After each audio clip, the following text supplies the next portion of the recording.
There are these voices in my head whispering, swim with the waves. They tell me, all your answers are prancing inside the dome you wish to silence so badly. They tell me, as we speak, you write. They say, take a second and contemplate the soul food we placed on your plate. They say, let's work together, trailblaze all our endeavors. We'll surf the weathers and scale the storms, the murky swarms, the labyrinth mind. They say, people don't understand your sporadic tendencies. That's why you're the candidate for art. They don't understand the timing of art. They don't understand when the train departs, art is stifled. The right moments come while present. They say, thanks for being present.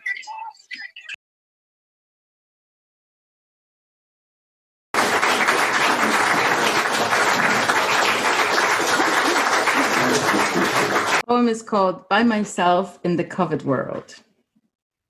When things are murky, dark clouds obscure my sight, I ask myself this question out of sheer naked fright. Am I going to be alone in the covered world? The question itself is nonsense. Surrounded by billions of my kind, they are everywhere I look. How would I get in such a bind as being alone in the covered world? Yet when I look at humans as they go about their tasks, I see that they are vacant, hiding behind all sorts of masks. Do they also feel alone in the covered world? Zombified, they walk the streets, searching for non-existent threats, ready to pounce on anything with such an ever-growing dread. They must feel so alone in the covered world. Side glances at my unmasked face, my friendly smile throws them off, and lack of fear shines aloud. But even I don't dare to cough. I am still feeling alone in the covered world. If only there was a magical place, somewhere where I could decompress, a place I could just be myself, without expectations to impress. I might always be alone in the covered world. And then, one Facebook afternoon, I had stumbled on an ad explaining how I could escape upwards. That really didn't sound too bad. Maybe I won't always be alone in the covered world. Autonomy was what they called the place, an online school of sorts, a beautiful community with many a like-minded soul. Did they also feel alone in the covered world? Swimming in the warm embraces, unlike the people from the street, here we embrace uncertainty, sounding a drum of another beat. I no longer feel alone in the covered world. Picking up skills, growing our talents, turning hobbies into cash. These folks of autonomy are painting the world with another brush, so no one feels alone in the covered world. Learning to live, learning to fail, learning to accept themselves, working rhetoric into gold. One might think they're powered by elves. The elves would never feel alone in the covered world. Now I no longer mind the masks, either the cloth or mental ones. I know that out there in the world, there is a place I can call home. And here we're building our own world.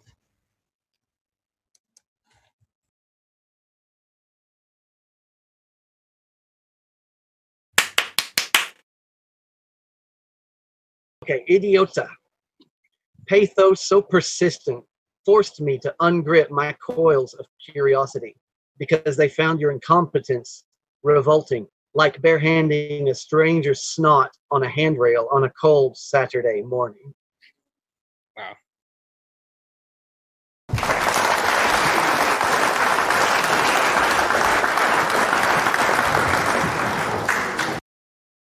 It's titled Old Phone.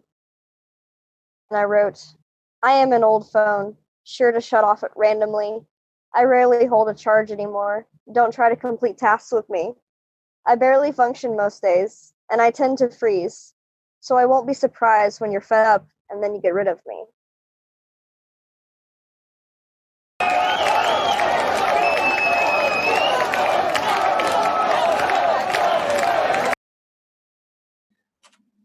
There's an emotional sickness spreading among us, an empathy deficit, a viral disconnection that puts COVID to shame. Where is it coming from?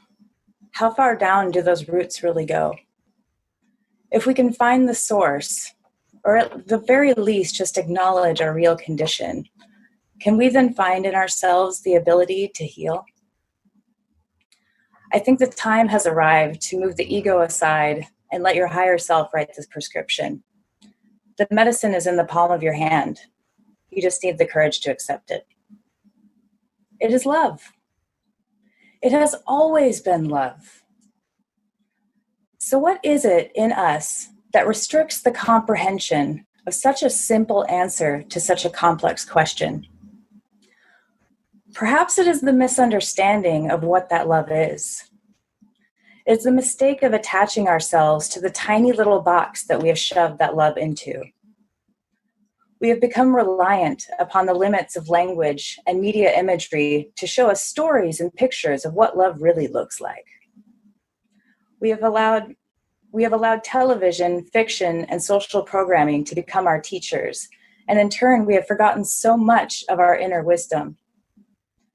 Give your precious self that quiet moment alone to close your eyes and simply remember how to feel. Our society tends to immediately relate the word love to a romantic partner. We think of dating. We think of passion. We continuously throw sex into the infinitely large box that we call love and then wonder why it echoes so loudly in our ears. There is room in our hearts for so much more. Our love for each other has become like a string of Christmas lights that has short-circuited, and now all of the energy has focused itself into a select few bulbs. Lights glow for romance, lights glow for our own families, but there's so much darkness in between. How does a blood relation validate one love but not another?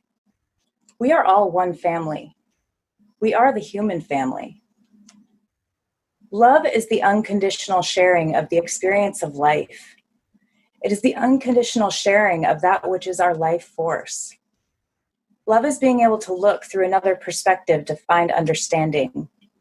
It's being able to see how we are all the same in our differences. It's being able to see another member of our vast human family in their worst of times and to not condemn or dismiss, but to instead empathize in all of the ways that you could have been in their shoes if you'd only stumbled into a different life. We breed products of the system like cattle and throw the ones who don't cooperate into institutions or prisons. We hide them behind these thick walls until the containers overflow and spill them back out onto our streets. We strip these family members of the basic tools needed to be a functioning member of society, and then we pretend to wonder why our homeless numbers continue to get larger and more diverse. The ones born gifted with the sane and untainted minds are just the feeding grounds for the mass media and political parasites who continue to thrive off of their gullibility. So what then of the population of the cracked souls in between? The depressed, the bipolar, the coping addict, the abused, the oppressed, the poverty-stricken, and all of the other variety of broken that is considered to be our lower class. We are not lower. We are simply closer to the real ground. Our toes are barely touching the surface of our human condition, and yet it is still not enough to see beneath the clouds of our own illusions. We are seeing shadows of each other through a fog of confusion, unaware that we are seeing glimpses of our own reflections. Under this thick haze lies a grand population of mirrors, each of which reflects a different part of yourself. You are the mirror, and you are the ever-changing reflection. So please, my dear human family, allow yourself to come down from the clouds. Take a deep breath and a fresh look around you with the filters turned off. Take a moment to dust the surface of your soul's mirror enough for the light to reflect and shine to the other mirrors all around you. It will take more than a single spark to ignite this fire. So what the fuck are we waiting for? We have lived in the shadows of our true nature for far too long. Together, it is time to step back into the light.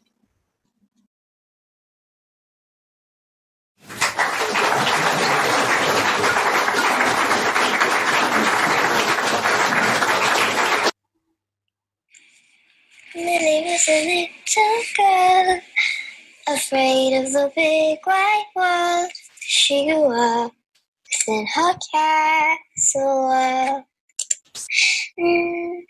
Now and then she tried to run, and then on the night with the setting sun, she went in the woods away, so afraid, all alone.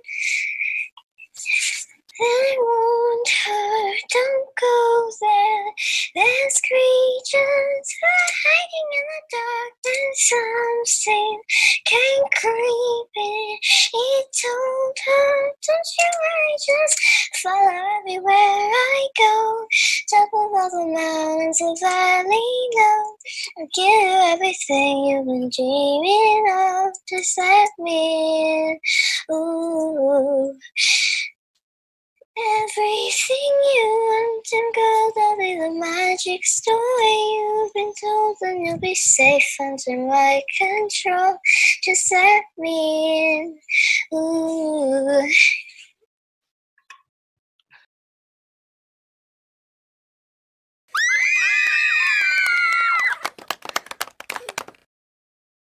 So it goes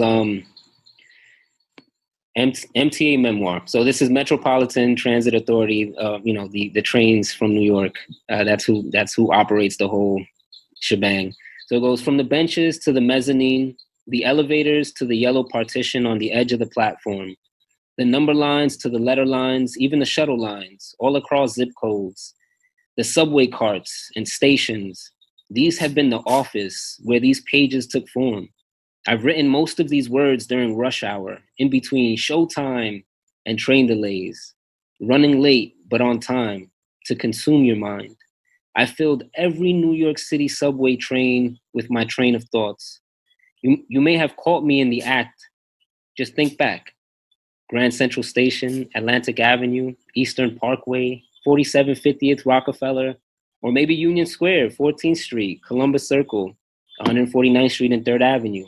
Maybe Bedford Park, Vernon Boulevard. Stand clear of the closing doors, please.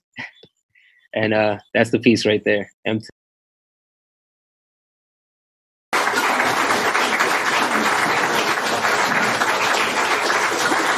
Metro Madrid.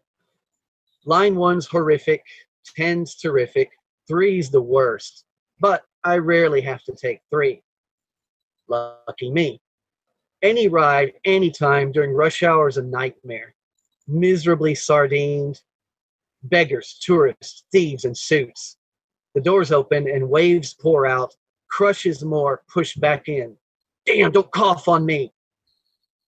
Blank stares, quick glances, discreet glares, secret fancies, the curiosity of silence, the irks of chatter, lost thoughts, missed chances. Embajadores, 1:30 a.m. rush. Just our luck, 20 minutes to wait. We may as well walk, we're already late. Sunday morning, 7 a.m., half-empty train of gatos going home. Her head rests on my shoulder, her hand on the night's conclusion. 2 foreign wasters whose paths briefly crossed while sheltered in this rising haven. I close my eyes and the world contently spins. Suddenly the doors open. This must be our stop.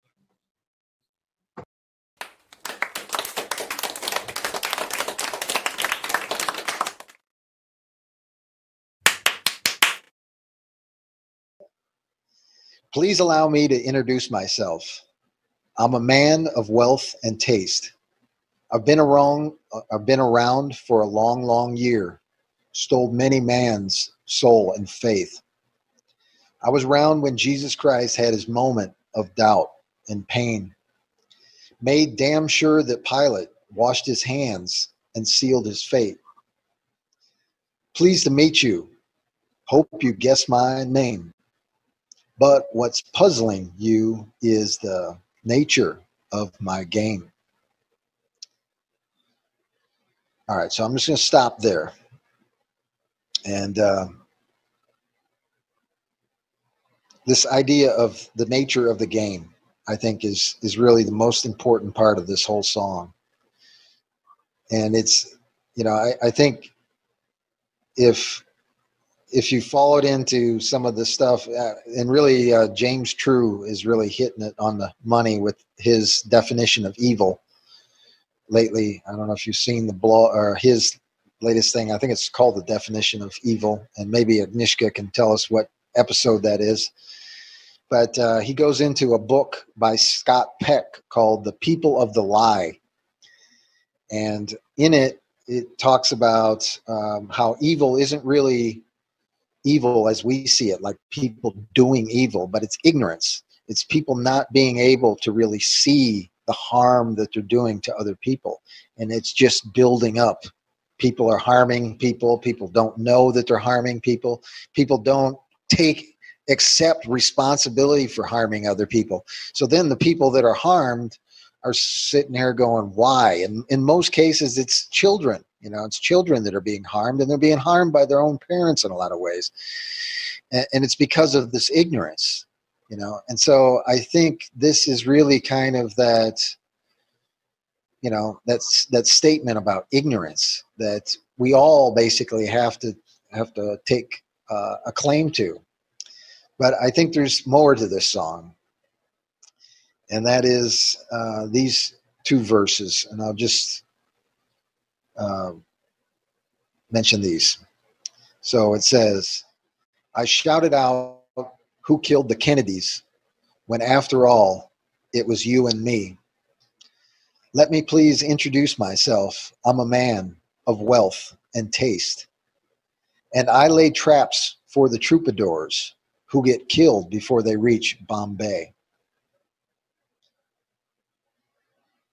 So does anybody know what a troubadour is? No, not here, please. So I guess it was, and honestly, you can't really get a great definition of what a troubadour is. But there's a suggestion that they were kind of performing kind of history tellers or storytellers to some degree, but probably more likely someone that carried on the oral tradition of what history was. And they kind of traveled around in the medieval times. And so, depending on when you believe the medieval times were, that's when they were around. And, to some degree, they were kind of bringing about the common sense, in my opinion. I don't know. I'm willing to hear other people's opinion on this. But again, I think it's one of these circumstances where it's this trap that they're laying for people that want to tell their story, people that want to tell other people the correct stories. And this also kind of relates to something else that I've discovered here in Autonomy, which is Alfred Korzybski and his idea of humans being time binders, and the idea that we've got to pass on our knowledge to future generations. We've got to learn our lessons, but then we've got to teach our lessons to the people that go beyond us. And that's really how we improve the world, is through teaching other people the lessons that we've learned, so they don't fall into the same traps and repeat the process again. But unfortunately, that's not what we're doing. We're unaware that we're time binders, and so we're falling victim to basically the same ploy over and over and over again. Every 3 or 4 generations, we just fall for the same shit. And it will be perpetual like that. And again, this is really the evil that we face. It's just our own ignorance, But if we are ignorant and we allow the traps to just keep being put in front of us where we fall into them, whose fault is it?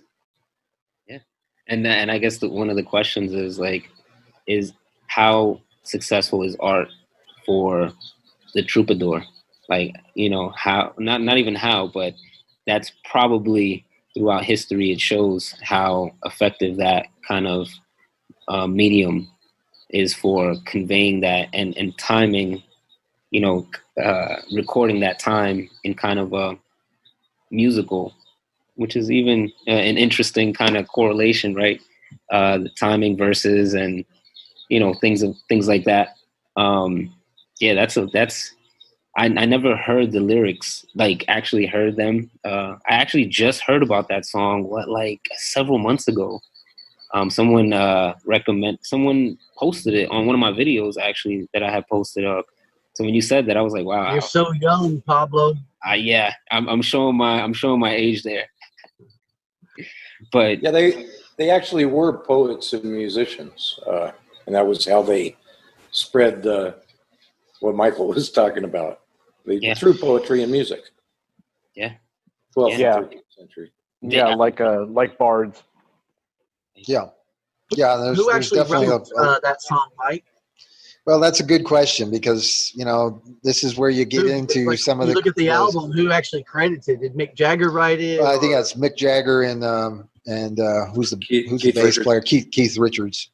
Yeah. But there's definitely a lot of interesting things about the music industry, and the Tavistock Tavistock Institute is one in which there's some very interesting connections to all the people that are in the music industry and all the people that produce the music and write the songs, and so it's hard to say whether this is just a genuine piece of art or it's something that's more of a kind of a classified ad to essentially announce that they're very capable of creating ignorance, and they're just going to use ignorance to control the world. And that's so true. And everything from the Tavistock Institute in the UK, where they were involved in the Laurel Canyon scene here in California. There's a lot of that, and it's sometimes it's difficult to parse like what's meaning for meaning's sake and what's meaning for manipulation's sake. Well, yeah, there's a lot of Satanism in the music industry, and I don't know. This is kind of the start. That's the kind of start of a lot of that. I mean, at least the kind of the openness. I lost all respect for Mick Jagger when he got knighted by the Queen. Well, obviously he deserves Roy, it, you know what they say: you can't always get what you want.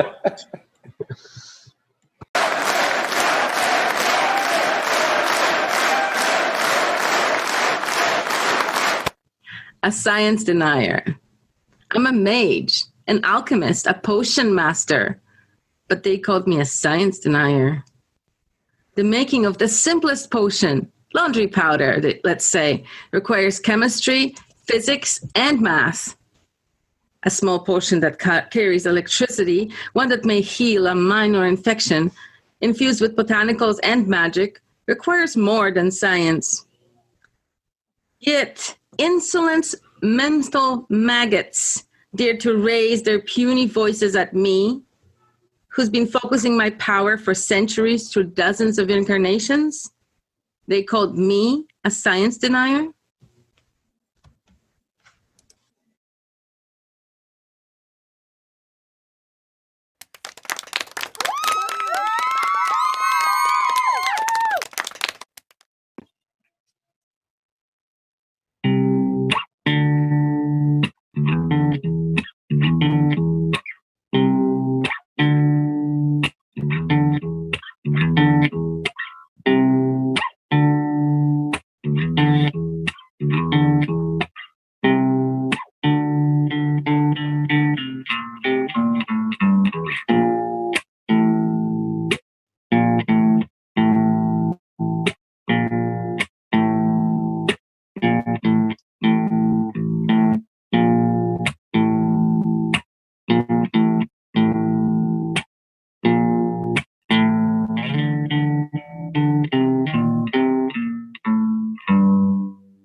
You play it again, Brandon?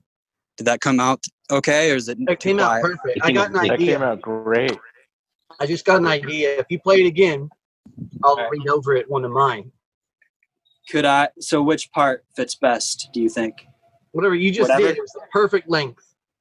Okay.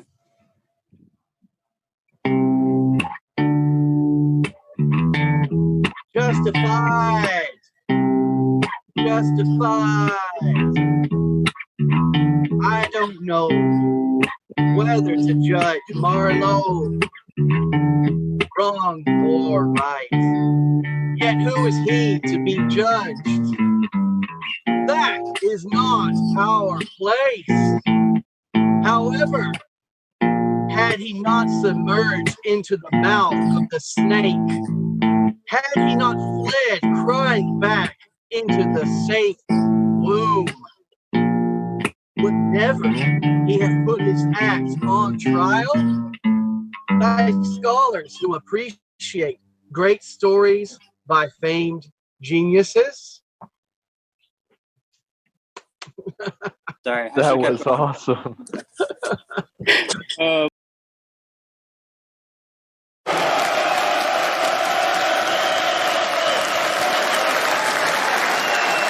Give me a sign.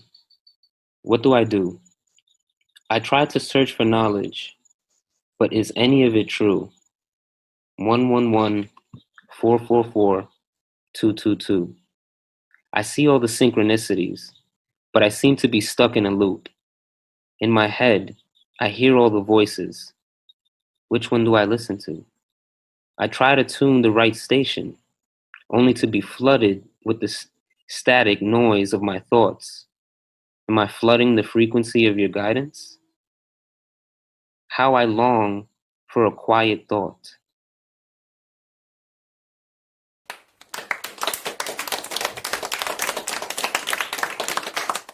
Texas every summer when the fall slip out beneath his sky-high incubator, the Bible belt loosened and the bridges of salvation come sliding down to the hot, hot ground.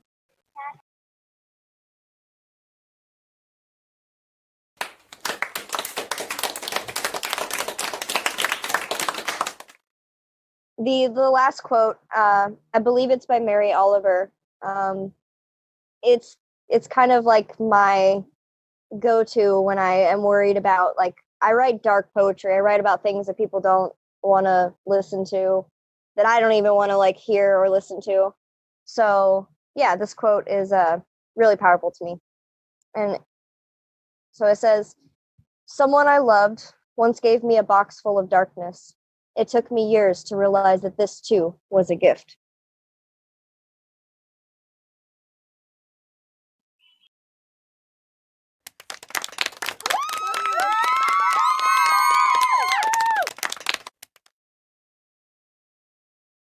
Urination beckoned me like the smell of grandmother's fried pies as the crowd's roar thundered above the announcer.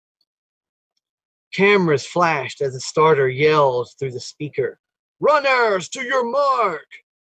Oh, how my bladder bloated, but if perhaps it went down my leg. What an unforgettable Olympic moment for the unforgiving photographic history books that would be.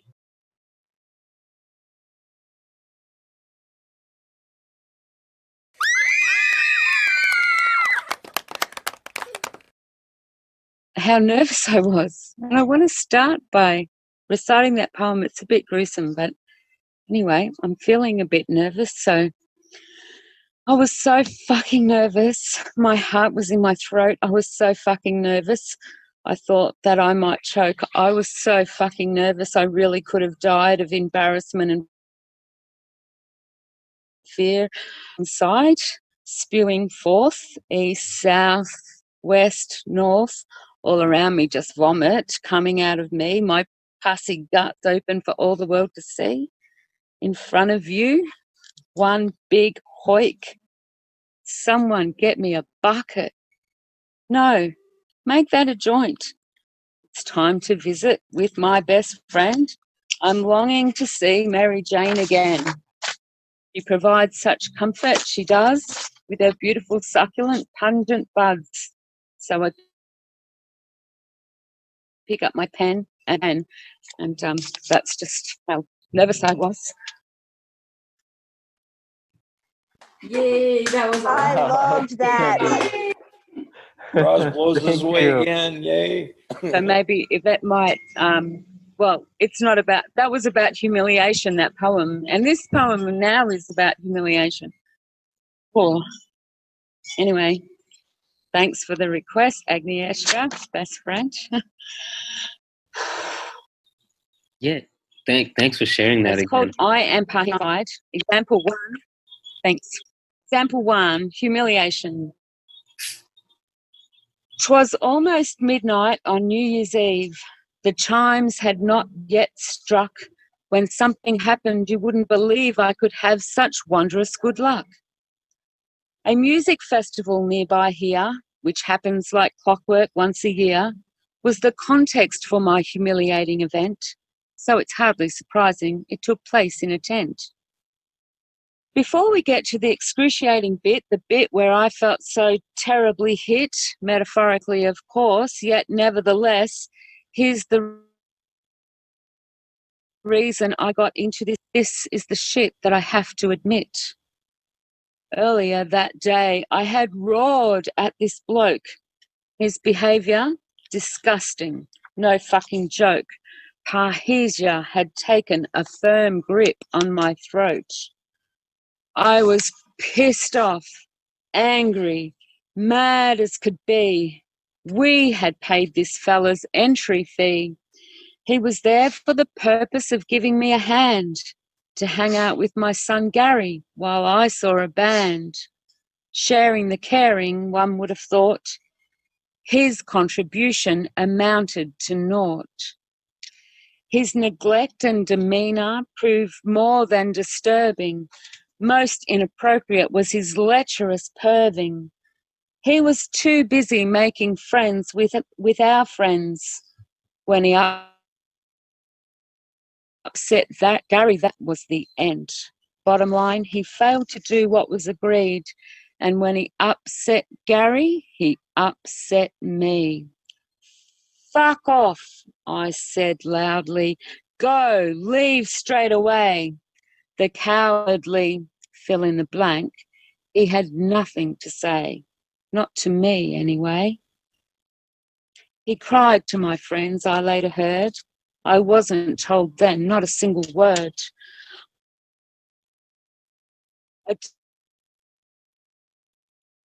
And he lied and he cried, tears that touched my friends deep inside. And that was the day the music died. So later that night in our shared kitchen tent, getting all charged up for the year's main event, I recollect some 11 of us there, friends I thought then, I thought that they cared. Instead, they all turned on me right there and then. I was one, all alone against a hostile 10. At one point in time, they all stopped and they stared. No one spoke to me. They just scowled and they glared. It all seemed pretty gutless if you ask me. Even so, right then I didn't want to be me. They were screwing with me, intentionally, excitingly. I looked around with increasing incredulosity as I realised the cost of my prior verbosity. I'm so glad to be telling this story. For a long time it played on my mind, the humiliating feeling of one who's been left behind, excised, disregarded, misunderstood, discarded. For a while, I felt like I was in hell. Deeper I went into my fragile shell. I locked tight the door and barred the front gate. I almost succumbed to a dreadful fate. Humiliation took a toll on me until Amma's love came and set me free, embracing the world and embracing me. Lucky, lucky, lucky me.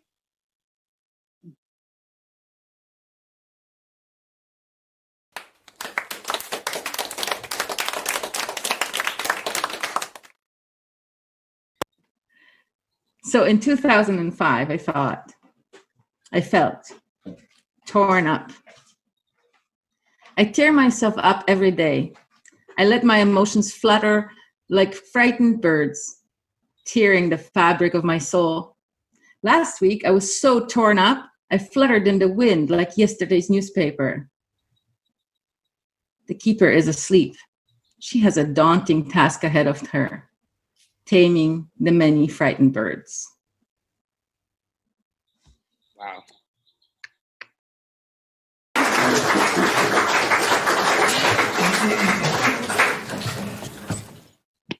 It's called Diagnosis, and it has very familiar spirit to Willow's piece. Sometimes I feel inconsistent and unstable. At times I am afraid to be under the influence of enhancers, because those are the times when I face the reality of what truly goes on internally. Accompanying these moments are emotions of discomfort. Discomfort in my complacency. What complacency, you ask? The one where the world deteriorates while I Netflix and chill. I never had sleep paralysis, but if I can hijack its definition, it would be fitting to define the picture I fervently try to depict. I have constant waves of antisocial episodes. I guess the older I become, the more I gravitate towards introverted tendencies. Or are these the repercussions of insanity? I realize I bounce around my relationships. One moment I'm present, the next I'm ghost. I have continual moments of low self-esteem. It is a crippling feeling when you want to break out of conditional enslavement, but have no clue of how to survive when liberated. I have trouble executing tasks, for fear that my craft, my hobbies, are no match to my financial responsibilities. I have trouble remembering. I have trouble with my recollection. These feelings, these emotions, these reflections have cloaked me long enough for me to recall something. What troubles me the most about my recollection is not knowing how long this has been, my diagnosis.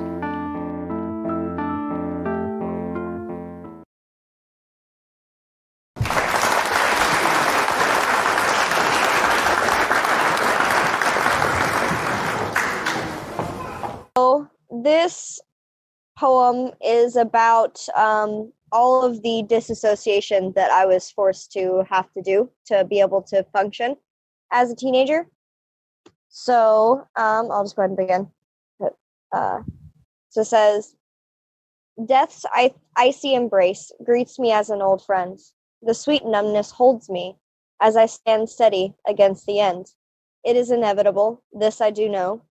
The memories eat away at all sanity. Through it all, I fight not to show. Wars my mind has. Through it all, I fight not to show. Wars my mind has to torment me. Fighting for futile dreams, an endless loop of yesterday. Schooled in forcing back the despondent screams, behind the words I sing for you. Isolated by fake smiles and careful lies. Deceiving, less discerning, all but the perceptive ones. Apt as they are at subtleties, little can I reveal, still enough is known to assume the rest, unsure as to what it means to truly care. Fear multiplies in the absence of light, preferring to pretend pain is not there, resigned alone to continue the fight. I realized halfway through that, I was like, there's like 3 verses in there that don't rhyme. No, for 16. Wow. Yeah. That's pretty powerful. Okay, Willow, all I can say is this. I hope when my kids are 16, if they're writing like that, then I've done something right in life. Exactly. Oh.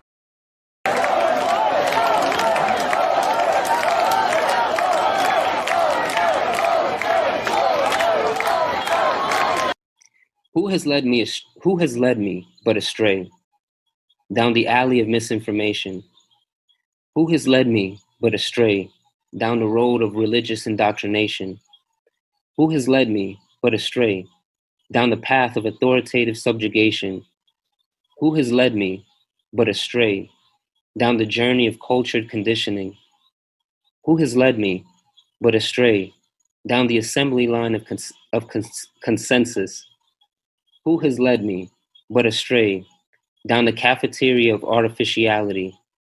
Who has led me but astray down the lane of appraisal for legalized criminality? Who has led me but astray down the trail of the shadow? Who has led me but astray down the burrow of addiction? Who has led me but astray down the tour of distraction? Who has led me but astray down the passage of division? Who has led me but astray toward the route of oblivion? Who has led me but astray into the practice of malnourishment? Who has led me but astray away from the gatherings of rebellion? Who has led me but astray into the circles of dishonest compromise? Who has led me but astray into the chambers of conformity? Who has led me but astray, my mentors who've been led away from natural order?